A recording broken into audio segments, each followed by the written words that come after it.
And according to Governor John Duncan, the Virgin Islands has slipped behind in adopting modern principles of an open government, resulting in a lack of transparency in the administration of public affairs. In his address to the territory on March 17th, Governor Duncan said the BVI must be better at managing projects and be more transparent in the way decisions are made. He called for the introduction of the Freedom of Information Bill, frequent publishing of reports on cabinet discussions, and for the registry of members of the House of Assembly to be made public. A Freedom of Information Act is certainly a step in the right direction and complements the role which already exists in the form of questions in the House of Assembly or the powers of the Public Accounts Committee to ensure the transparency of decision-making. However, it perhaps needs to be said that obtaining information from under a Freedom of Information Act can be a slow process, and it is by its nature reactive.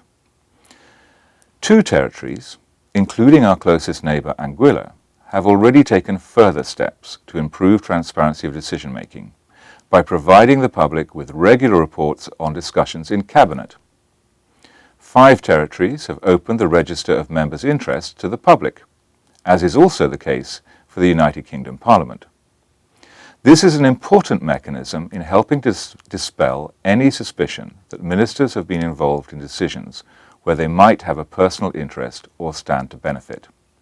Stating that the public tendering process in the BVI needs to be modernized, Governor John Duncan said 2 independent reviews agree on the need for the Virgin Islands to enact a standalone Public Procurement Act.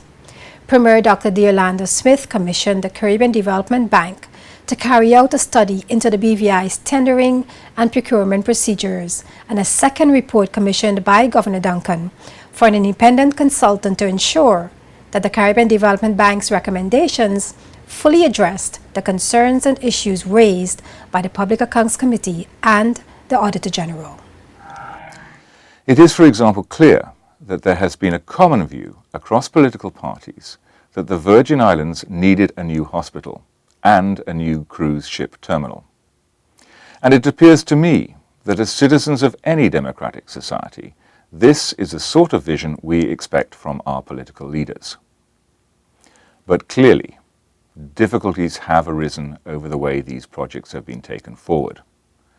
All too often, ministers in both the current and previous administrations have allowed their desire to achieve rapid progress and demonstrate results to obscure the need to ensure that the teams charged with delivering the projects have followed the procedures set out to ensure value for money and transparency. Frustration with public service procedures is to an extent understandable. The Caribbean Development Bank's report recognizes that some of these procedures are outdated and overly bureaucratic. The Auditor General's report recognizes that capacity and expertise shortfalls have caused ministers to seek expensive private sector advice. Both of the independent reviews that the Premier and I have commissioned recommend that the current Virgin Islands procedures for procurement and tendering are in urgent need of revision.